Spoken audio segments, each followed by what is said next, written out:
Hello and welcome into the Q&A show. My name is Bob Theriot and I'll be your host tonight. And I just want to thank everybody for being here and taking some time out of your day to join us here. I've got a really interesting guest and I'm going to bring him on here in a short while.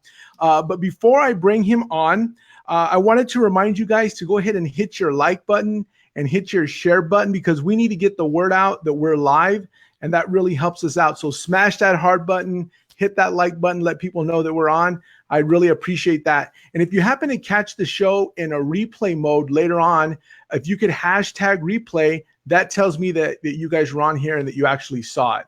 So that would really help us out. So let me get to it. So my next guest, his name is Adam Mient. He is an author. He just recently wrote the book, How to Be a Better You. And this is what the book looks like, right? And we'll get into that. He is an accomplished independent filmmaker and best known for his latest film, The Speaker. His film work has been played at local film festivals in Minnesota. He was born and raised on the south side of Chicago. And Adam has seen his fair share of tragedies. So his insights on life come from his own turbulent past and his newfound faith in God. And like I said, his latest book is How to Be a Better You, the ultimate playbook to life. And I'd like to bring him on and introduce you guys to Mr. Adam Mient. Hello, Adam. How you doing, bud? Good. How are you, Bob? Good. Thanks for having me. Oh, thanks for joining us here on the Q&A show. Absolutely. Glad to be here. So you're coming to us from the great state of Minnesota tonight, huh? Yes. The land of 10,000 lakes. Winter's 10 months a year, and winter is 10 months out of the year, and we have lots of mosquitoes. But it's a great place to live. That is awesome. So let's talk a little bit about your book here that you wrote. I was fortunate enough to get it, and so I'm halfway through it. And I must say, Adam, that the book is very easy to read. It's got a lot of great tips and advice on life on here, and we'll get into that a little bit more. But why don't you go ahead and tell my audience a little bit about your background, how you got to write this book, or what compelled you to write this book? I mean, I think it's a really interesting story. So if you just share that with us. Sure. Thanks, Bob. Yeah. No I was born on the south side of Chicago, basically. I'm an 80s kid. So, it was a fun time growing up. The neighborhood I grew up in, it was a little bit rough and tough. But, of course, being a kid growing up, you kind of don't see it. So we did the best with what we had. My parents, they were great. They raised me the best they could. And hi, Mom, if you're out there watching. I'm going to give a shout out to my mom. But it was a different time and a different place. And a lot of great memories down in Chicago growing up on the south side. But the neighborhood was rough. There was a lot of things going on around us that, at the time we sort of thought we thought it was normal.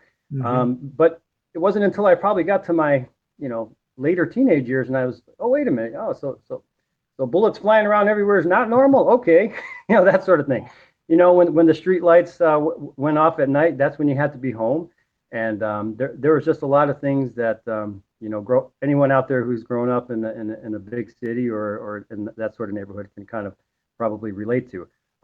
So probably around my teenage years, I kind of had a plan of what I wanted to do. I used to love to play music, and a lot of people that knew me as sort of an inventor. I used to, like to take things apart, and I was always working on something. I was always trying to figure out how things worked. So I would take apart televisions and radios, and at school for like science fairs, I would build wacky inventions and robot hands and stuff like that. And so I've always kind of been known to be creative. But music was my first thing that I really wanted to do. So music production. Growing up, I always had keyboards and stuff like that. And then once I got to probably, my late teens, I actually started producing some music on my own. But the thing was, Bob, is I was sort of my worst enemy. And what I mean by that is I got into drugs and alcohol at an early age. And I sort of started, that was always going alongside with my dream. And it's really kind of hard to if you're doing one to kind of do the other. Yeah. And I do blame that a lot on why I never fully, made it with the music, because that is what I really wanted to do. And everybody that knew me sort of knew that I was always working on, besides my inventions and stuff, I was always working on, a song or a new set of lyrics or something like that. Or I always had a music studio. But, again, having the drugs and the alcohol alongside that, it was just, I wasn't thinking straight. So I had this plan. I just didn't have everything, the tools and sort of the know-how to go to the next level. So I did music for a while, and I produced a couple guys in Chicago. I was doing classical music for a while, and then I was producing. You play instruments? I do play keyboard, yeah. Okay. Yeah, I play keyboard, and the first thing I ever I'm self-taught, so the first thing I ever taught myself to play was Bach. I love classical music, so Bach to me is sort of my hero. And I think I was 10, and I learned how to play Toccata and Fugue in D minor, like the first 10 minutes of it. Wow. And to this day, I'm like, how did I even learn how to play that? But I bought the cassette and just played the cassette over and over and over and over a million times. And I actually played that at a talent show for my 8th grade talent show. And, and it was quite an accomplishment. And to this day, I still want to one day finish the rest of it. But, life makes you go in different directions sometimes. So I've sort of reinvented. No, I haven't played in quite some time. I did the music thing, Bob, for many years. And even when I moved to Minnesota in '99, I was still doing the music thing for a while. But, around that time is when, a couple of years after, is when I sort of transformed myself and started writing. So a little bit goes with the drinking and the drugs and that stuff. I've been clean now for probably around 15 years. So, and I feel great. Well, congratulations on that. That's a big I appreciate it. Yeah. Thank you. But there's a little more of that story. About a year ago, I did go through a really rough patch. And I'll get to that in a little bit here. But so then fast forward a little bit. And so I had a kind of a rough time growing up, kind of didn't have the focus and the know-how of get to the next level with my music. And, luckily in the neighborhood I grew up in, I seen a lot of guys, go the route of, going to jail and doing really stupid stuff. And a lot of guys I knew personally actually, tragically were killed in that neighborhood. And so I feel blessed and lucky that I did make it out. And a lot of people that I do know that grew up there can pretty much say the same thing. Like, how did we make it out of there? There's like bullets flying around everywhere. And, so I feel truly blessed that I was able to get out of there, and, and now I'm able to kind of tell my story. But my biggest enemy growing up there, it wasn't everything going on around there. It was myself. I was my biggest enemy, and I was my biggest opponent in life, so to speak. And most often we are our biggest enemies. We are the ones that usually are going to do stuff to ourselves that we're going to regret later. Granted, there's going to be influences around us. It's ultimately up to us and our decisions and our actions. Right. But fast forward a little bit. Once I got to Minnesota here in '99, I was still doing the music for a while. And again, I guess I never had the dedication or the exact know-how to get to the next level with it. So I sort of transformed myself again. Once I got clean off the drugs and the alcohol and stuff like that, there was a gap where, I couldn't be creative for a while. And anybody who's out there who is a creative person who does deal with drugs, those two go hand in hand, unfortunately, if you're a hyper creative person. Not all the time, but what happened was when I stopped everything and became sober, is my creativity just shut off. And I didn't do anything for probably 3-4 years, and then all of a sudden I picked up a pen one day and I started writing. And what inspired me to write was my son. When he was a little kid, he wanted a bedtime story every night. And Bob, he knew if I was telling him the same one twice. So every day I had to come up with a new bedtime story, and most of them were short stories. Right. And so that was kind of my challenge every day, was to come up with a new bedtime story for my son. And of course he was small, and, so later on, fast forward, a few more years, we like to fish, and we were outside, we're fishing, and my son says to me, "Dad, do you remember the story about this and the story about that?" I says, "Wow, son, you still remember all those stories?" He says, "Yeah." And he actually says to me, "Well, Dad, you should write those down." And that's when the light bulb went off. And I said, "Wow, son, maybe I should write those down." So I started writing. Originally, I wanted to do a book of short stories, and that could actually be a reality one day. That's sort of on the back burner.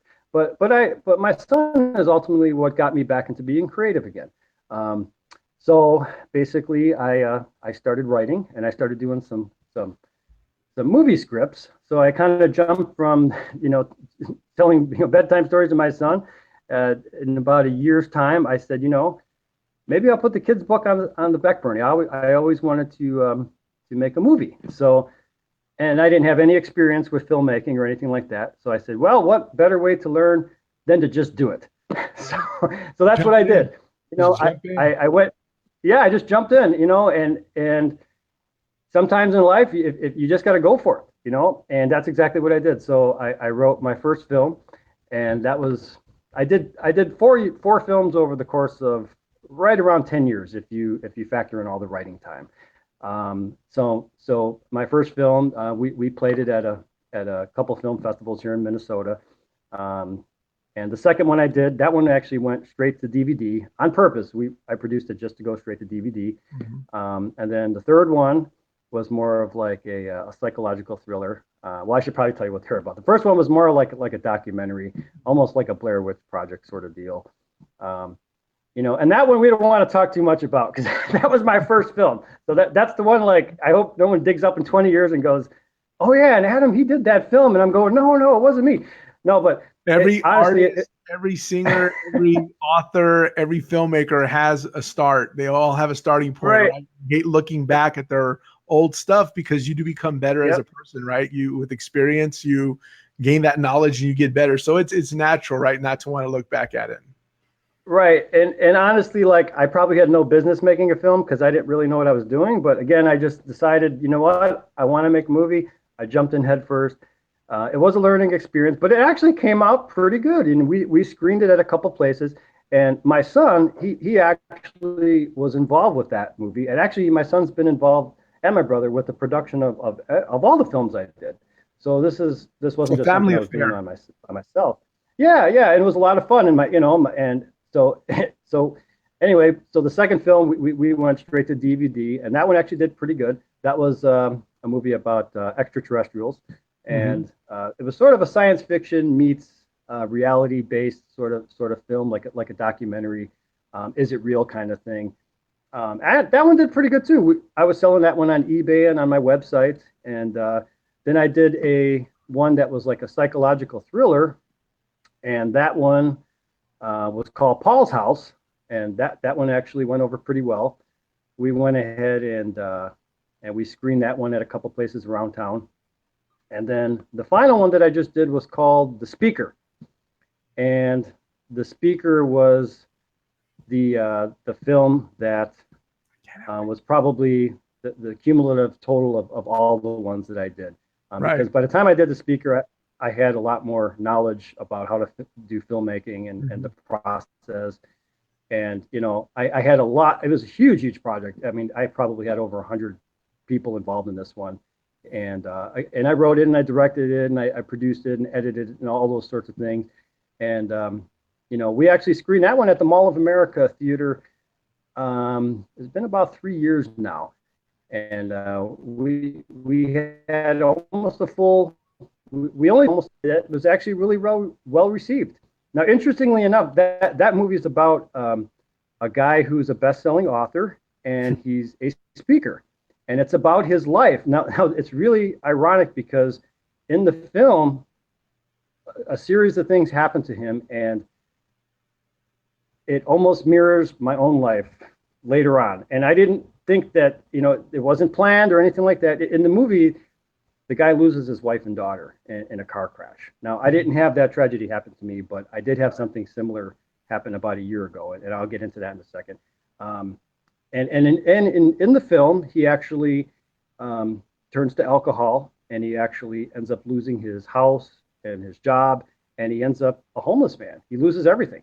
Mhm. And from being in this living under a bridge, there's a man who comes and helps him up off the street, brings him into his house. So the movie starts out where he's already sort of back on his feet, and he's at a seminar and he's talking to the audience, and he's going through his life story, and he says something that pertains to a particular audience member, and the movie goes off into their story. So the movie highlights a couple different audience members and their backstory, and then it highlights his own life. But it's sort of a non-linear storyline where as he's talking, it kind of goes off into the history of that story and that story, and it actually came out really good. And that one, down the road, we're going to offer that one on for streaming online, and Okay. probably it's going to go to video on demand. But what happened was when I wrote the speaker and the speaker came out, I was writing the book, How to Be a Better You, sort of alongside the speaker at the same time. And I wanted to give How to Be a Better You to my son. So I originally wrote that book. Real quick, Adam, let me interrupt you because I want to remind everybody that tonight Adam's doing something really special. If you guys interact with us, you comment, leave us a question. We're going to pick somebody at the end of the show, and he's going to send you an autographed copy of this book. So I highly encourage you guys to comment, share, like, and get this out there to let people know that we're on. And I thank you for doing that, Adam, because I think this brings a lot of value to people, and it could really change somebody's life. I really believe that. Thanks, Bob. No problem. Bob. I appreciate that. Yeah, guys, comment, like, share, and get the word out. So yeah. Anyway, Bob, we the film basically I was writing it alongside How to Be a Better You. I was kind of doing those two projects at the same time. Now, so when the film came out, I only had 7 months until it was my son's birthday. And I wanted to give the book to my son on his birthday. And basically what I did is I put together the book the best that I could. I found the best paper that I can get, found the best binder that I can find, and I presented it to him on his 20th birthday. And my son was the inspiration for writing the book, and the reason I wanted to give it to him, and the reason it was 20 was such an important year, was because that was the age that I really started to sort of go off into my own direction. Now granted, I was already struggling with drugs and alcohol and those sort of things. 20 was sort of that pivotal age where, I really started to just go off the edge and sort of just go off into my own direction. And I didn't want him to make those same mistakes that I did. And I wanted to find a way to put it all down on paper. And we have a great relationship. We talk, and my son, he's never done those sorts of things that I did, and I thank God for that every day. But I still wanted to give him something like a life guide, something he could reference throughout his life, coming from his father. So essentially what I did is I took, of course, from my own life experience, but I took a little bit of what all of the self-improvement books are saying, and I boiled it all down into an easy to read, sort of all-in-one guide to life. And it's a compilation, so it's a little bit of what every single one is saying. And what I think is unique about it is these types. It's hard to find a book like that because a lot of each subject in this book is probably a whole book on its own somewhere. Right. So, and that's great and all, but nowadays people have busy lives. People may not have time to read a 800-page book on 5 subjects. So what I've taken is 200 of these topics that are the most popular, and sort of just boiled it all down into a quick, easy read where you're still going to get the gist of what they're all saying. And I've taken wisdom from stuff that's from ancient sort of ideas on self-improvement, and sort of mixed it with modern and made it practical. So my son, I give him this book when he's 20 years old. And by the way, today is my son's 22nd birthday. So happy birthday, Matt. Yeah. His name's Matt? His name's Matthew, yes. It was 2 years ago today. Oh, thanks, Bob. That's awesome. It was 2 years ago today that I gave him the book, and there's actually a video of we filmed it. He knew I was writing the book, but he had no idea it was for him. So it was 2 years ago today. I presented the book to him, and it was a very, very touching moment between father and son. And And he kept the book, of course. He read it. He kept it with him through his college years. He just graduated from college about a month ago. Awesome. And very successful. And, the book actually helped him out a lot. He read it, and, now I don't know everything he did in college, Bob, but and probably some of it I shouldn't know, but I do know this. Right. He was very successful. He didn't get in trouble or anything like that. He didn't do any of the things that I did when I was his age. And that was my goal, is I wanted to make sure that, that he at least had the tools, something he could reference. If for some reason he ever didn't want to talk to me, because you know what, when you're at 20 years old, a lot of times you don't want to talk to your parents anymore, and you want to kind of figure things out on your own. And that's why this book was it's designed for everybody. It's a book that can help anybody improve their life. Right. But, it's especially useful for younger people, teenage years and up, because there's that ages where you don't want to talk to, you kind of think you know it all in those years. And, to go and get a self-improvement book that's 800 pages when you're, 20 years old, it's not happening. You're not going to want to read it. No. Maybe you do, but so I wanted to just make a quick, easy read for somebody to just reference and be able to go through and say, oh, wow, this is actually really useful. And what a gift to give to your son, but really a gift to give to, like you said, someone that's young in your family or a family friend that you know that they're struggling internally. And depending on how deep those wounds are, or just growing up, growing older, everybody has their own threshold for things that they're going to go through, right? Some are mild, some are very intense, and you never know what they're going through. They may look happy on the outside, but you don't always know for sure.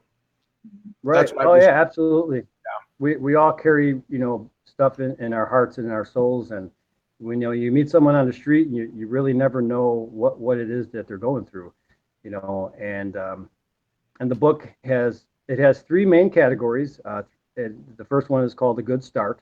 And I like to tell people, if you were to just read the first, a good start consists of 11 pages. That's the first chapter.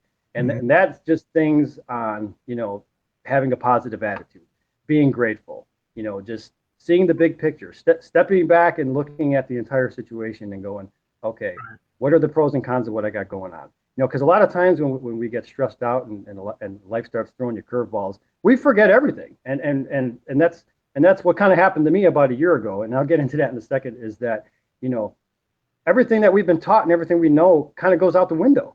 And, so the first part of the book is just sort of a quick sort of like, if you're going through something, just read the first chapter, and it should get your mindset right. And I'll be honest with you, Bob, I actually read the first chapter of my book at least once a week.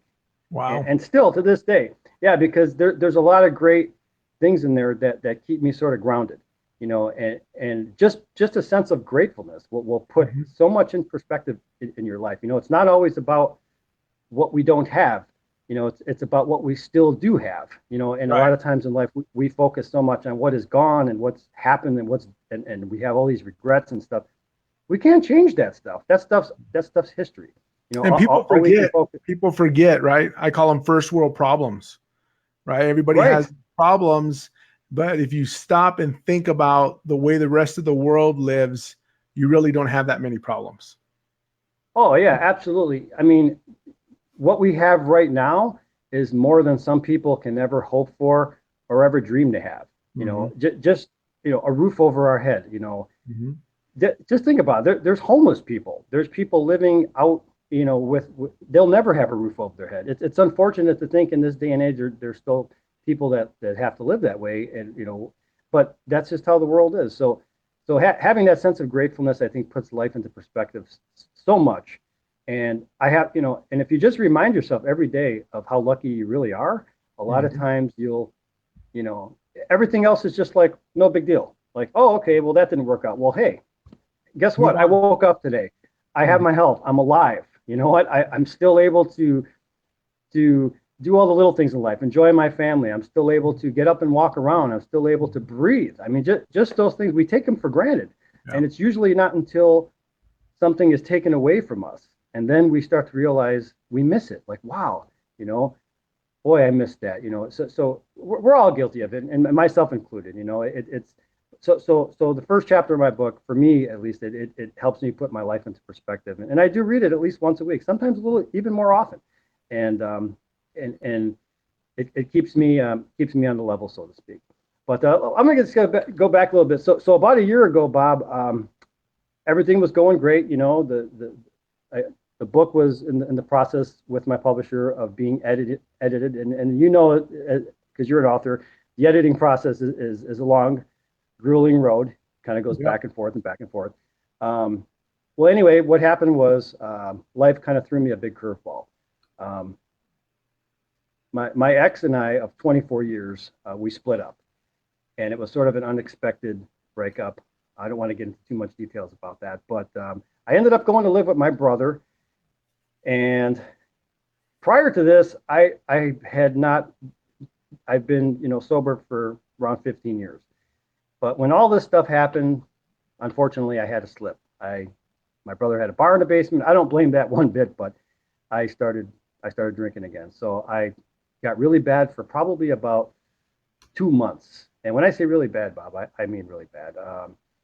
And again, this is one of those things where you could have the mindset and be as strong as you want to be, and something happens in life and everything just goes haywire. And I wasn't eating, I wasn't sleeping. People that knew me, they knew I was in a crisis, and unfortunately, I didn't deal with it very well. And it took for my own mom to call me up in the middle of all this, and she tells me, "Son, you need to read your own book." So, and I said, "Okay, sure, Ma." And she actually read me a passage from my book, and I said, "Sure, Ma, I'll read my own book." Okay. And I had so much stuff going on that I'm not going to lie to you. I had forgot every word that I wrote in that book because I was so hyper focused on the situation that was going on and the crisis I was going through that everything I wrote went out the window. Everything everything. It was just it was.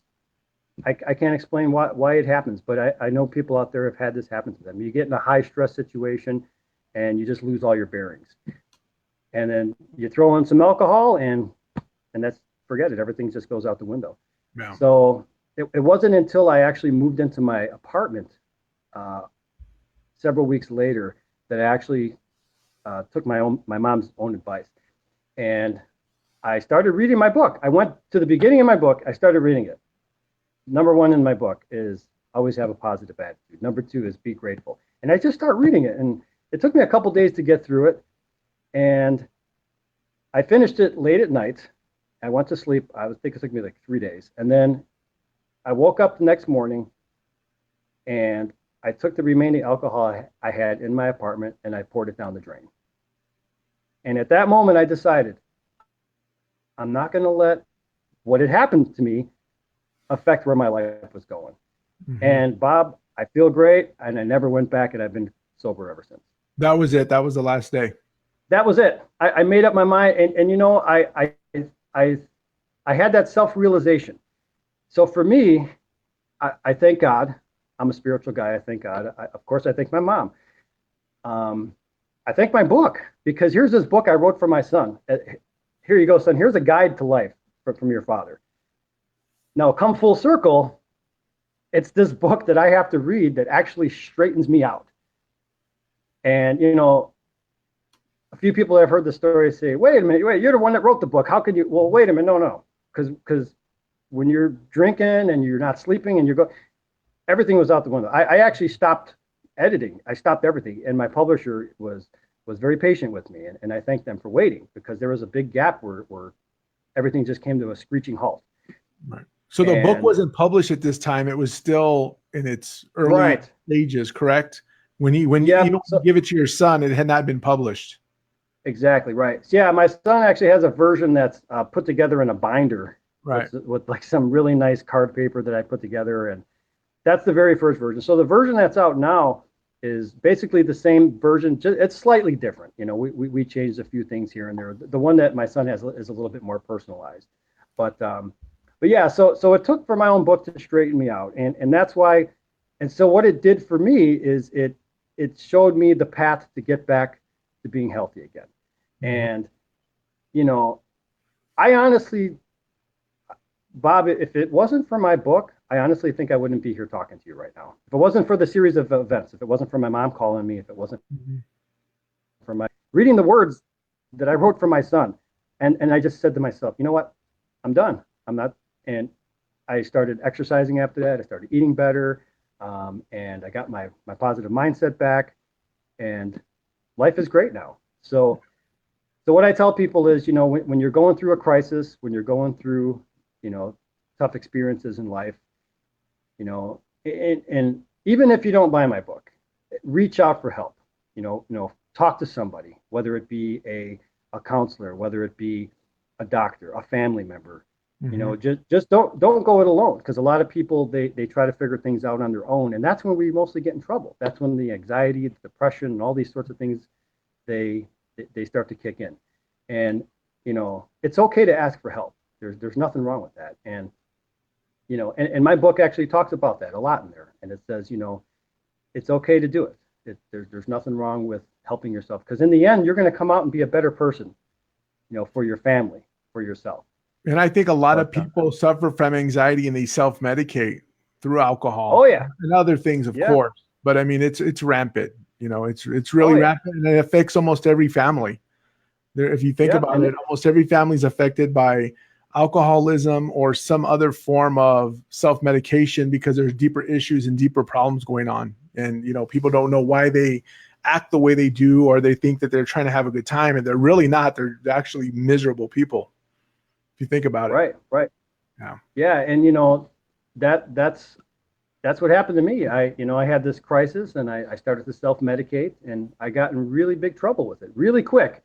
And you know, it can go from 0 to 500 in a matter of a week. And that's what happened to me. I went from not having a drink in almost 15 years to almost a full bottle of rum and a half a day. And it got really, really bad. And, you know, and I'm not proud of that time of my life. But looking back now, I look at it as a learning experience. I feel grateful, even more grateful now, that I made it out okay, and that I'm able to share this story, because during that time, you know, I had the anxiety, you know, I had the depression, I had the thoughts of suicide. I went through all that stuff, and you know, I had to take a stand for my happiness. I had to put my own foot down, and that's a hard thing to do sometimes, is for us to realize that, you know, it's going to take for us to really, really do the right course of actions to better our lives. And you know, sometimes we get so lost in the fog, so to speak, that we have to find that way back home. So for me, again, and what I hope it can do for you guys out there is if you get my book, you know, am I saying my book is going to cure you? Absolutely not. You know, there is no be all end all cure for anything. What it's going to do is it's going to guide you to become a better you, and that's all I can say. And it's a great book, because it shows you the exact steps to get to be in a better mindset. So yeah, it's something that I hope you guys will all pick up, and it's a great book to have it in the home. You know, have it on your bookshelf, have it available for your teenagers, have it available for your, you know, yourself. And you know, there's a lot of great stuff in there, because a lot of times in life, you know, we're so busy. We've got our jobs, we got our projects we got going on. You know, we're working 15, you know, 16-hour days, and we lose our bearings. And so what my book is, it's a back to the basics approach to just getting better, finding that balance. You know, that's a big thing in life, is like we got so much going on that everything becomes so unbalanced, you know. And we were talking earlier, and I used to work, you know, in management, and you know, for me personally, it was consuming so much of my life that I decided one day, you know what, I can't do it anymore. I just had to stop I had to get out of that business, because my home life, my personal life, my family life was worth more to me, because Bob, you only live once. We're only here once, man. You know, you gotta live some life. You gotta find that time for your family. You gotta find that time for yourself. And you know, if it's all about work all the time, I mean, don't get me wrong, I'm all for, you know, being an entrepreneur, I'm all for, doing the grind and pounding the pavement. But, if you don't have time for your family and yourself and your mental health, then what's the point? Right. So if you could go back and do it all over again, if you were a 20-year-old kid again, knowing what you know now, what would you do? Because back then you didn't have the book, right? So Right. what would you do? What would you change? What do you think would have kept you on the straight path? Quite honestly, Bob, I think if I would have just stayed away from the booze and the drugs, I probably would have been in a way different. My life would have turned out a lot differently. Because, when you're doing these things, substances, alcohol, it clouds your thinking, and honestly, you lose focus. And I'm not talking about, people that just have a social drink or whatever. There's lots of people that can do that and still remain 100% responsible. But, if you're dealing with the alcoholism, if you're dealing with the drugs, that's gonna that's gonna make it really hard to be successful. Really hard to be successful and be doing that sort of stuff side by side. So I think if I could go back and change anything, I probably would have never taken that first drink. I probably would have never had that first cigarette. And, I think my life would have turned out quite a bit differently. But in hindsight, we probably wouldn't be here talking about this stuff. So it's funny the way life works sometimes. I think, looking at a more deeper picture, we go through these fires, so to speak, in life, and we come out the other side. And I'm a spiritual guy, and I think it's perhaps our Creator, testing us, and maybe or putting us in a position to become that better person. So that we can share our stories and be a mentor to somebody else. Yeah. And that sort of thing. And, and I think every situation that we go through in life, as bad as it is, there's always some kind of good that's going to come out of it. Even if it's just the fact that you can now share that story with somebody else. Yeah, if you could pass that wisdom on, there's always something to learn from it, right? Absolutely. You have a question right here from Cindy. She says, "Hi, Adam. What do you consider the biggest factor in helping you get through your darkest times?" For me, the biggest factor, I would say, is that's a great question, Cindy. I'm actually a pretty spiritual guy. So, for me personally, I like to pray. And, that having that connection with God for me is what I think really helped me to get through this. And just being grateful. There's something that I talk about in my book called taking a personal inventory. And what I mean by that is sometimes you have to physically sit down with a piece of paper and write down all of the things that you still got going for you.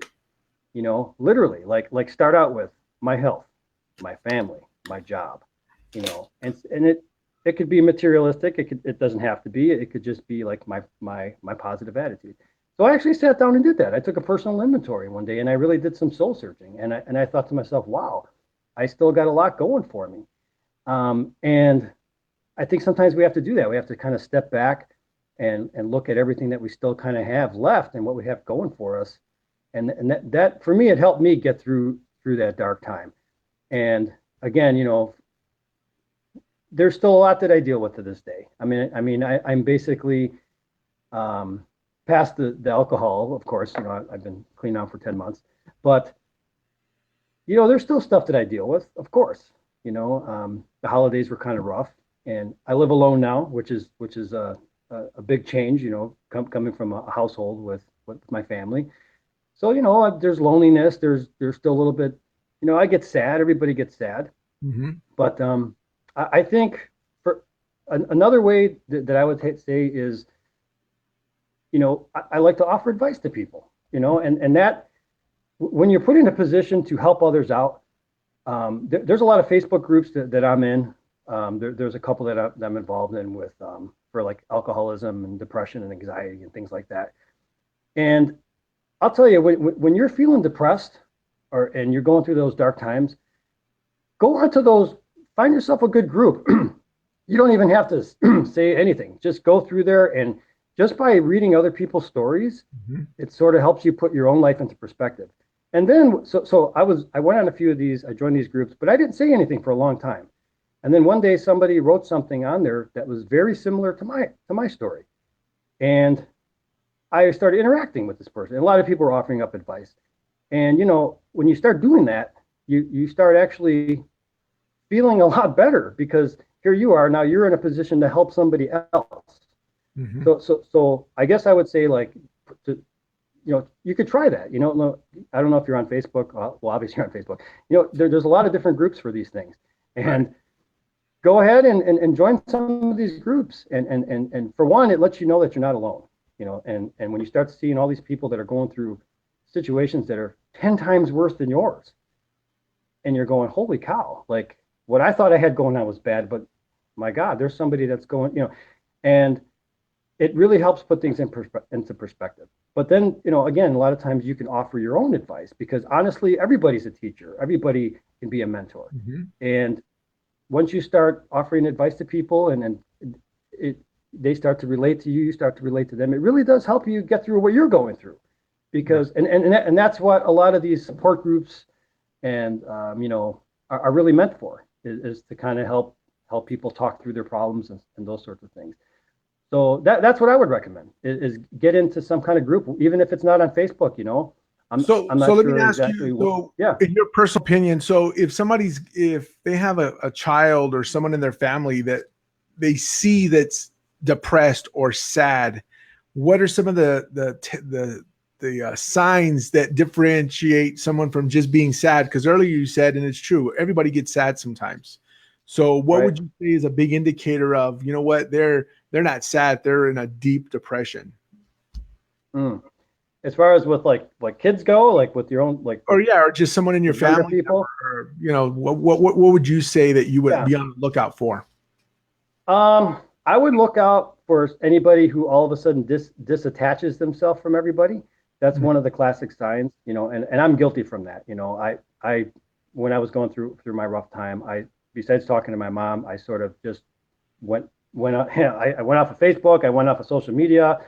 That's one of the classic signs, is they will disattach themselves from everybody. If you notice a change in their behavior, like they're happy-go-lucky, and all of a sudden they may become angry. A lot of times when people are dealing with depression and things like that, it manifests into anger. So things like lashing out, things like all of a sudden that you notice that they're having mood swings, weight loss. I actually lost 20 pounds when I went through my crisis. And that had to do with alcohol and depression, anxiety, and all those things. So there could be a physical manifestation with somebody who's dealing with that sort of thing, where their appearance, they a lot of times when we're going through that stuff, we stop caring about ourselves. So somebody, they may start unshaven, they may start not taking a shower, they just may start looking really scruffy. Anything like that, it's always good to reach out to people if you notice it, and just make them know that you're available. That's the best way. Best advice I can give is and those are kind of the classic signs. And parents out there, you know your kids best. Parents know their kids. And if you start noticing it, maybe sit down and have that serious talk. And a lot of times, the kids may or may not open up to you. So then you, as a parent, you might have to do some investigative work, and you may have to start talking to the friends, or start talking to the people that know your child, and start trying to find out what's going on with them. Nowadays you're hearing about so much of this, people committing suicide and all these terrible things. And, I say that if you're worried about somebody, that do everything you can to try to figure out what's going on. You don't want to be too intrusive, but if it comes down to like a kid or a young person or something like that, the last thing you want to do is be regretting it, a couple of years down the road if something bad happens to them, and you're sitting there going, well, I kind of saw the signs, but I never acted on them. So when it comes to younger people, nowadays they're so highly influential with the internet and all these other things going on, and social media, that sometimes they need someone to step in and give them some solid advice. But that's what I would look out for. Any kind of change in behavior is probably the main thing, and then appearance and just how they're acting. That's awesome advice, Adam. So do you have anything, are you going to follow up this book with another kind of self-help book, or what do you have on the horizon? What's coming up next? Yeah. Oh, thanks for asking, Bob. Yeah, so I do want to do a second book, and I've been thinking about making this one about relationships. You know, coming out of a 24-year relationship, I think I've got a little bit of advice to offer on that. And I actually do talk to a lot of folks on the subject of marriage and on the subject of you know, just surviving a relationship, so to speak. And that could actually be the title of the book, Surviving Relationships. But yeah, so there's a couple good things. Yeah, there's a couple of good things on the horizon. But you know, I do like fiction as well. So there is a fiction series of books that I had been kicking around for quite some time, several years now. That could be most likely going to be a reality in the upcoming years as well. And so yeah, there's definitely going to be more books, Bob. I love to write. I'm super creative, and you know, I got nothing against TV. I love TV, but I actually don't own a TV on purpose. And I've just had my 1-year anniversary of without a television because as a writer, I'm fresh. But I do have internet on my phone. I do have YouTube, so I guess I shouldn't really say I don't have a TV. But and is that because yeah, is that because you don't want to be influenced by other shows, or you just think it's a waste of time? No, I mean, no, I basically is when I would watch TV shows, I would get hooked because, you know, a lot of these are so well made now that you can't just watch one. What they'll do is they'll leave you with that cliffhanger at the end. Then you got to watch the whole season, and then you got to binge watch all of them. Right? You binge watch. Right, and there's nothing wrong with that. It's great. You know, again, I'm a filmmaker, so I love it all. But see, I think I'm just at a time in my life right now where I just want to stay hyper focused on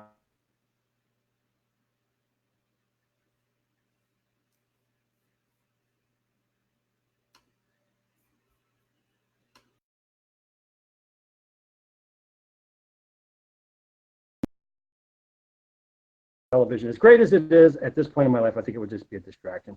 So that's going to kind of be my reward later on. Once I get to where I want to be, you know, with this book and with the next books, then I could finally watch some TV. But yeah, great stuff. Well, Adam, you offered up a lot of good information for my audience, and like I said, this is his book. Bob, you still there? I think you froze up on me there, buddy. Yeah, I can hear you. Can you hear me? Hang on a second. Can you hear me, Adam? Can you hear me now? Let's go ahead and reset it.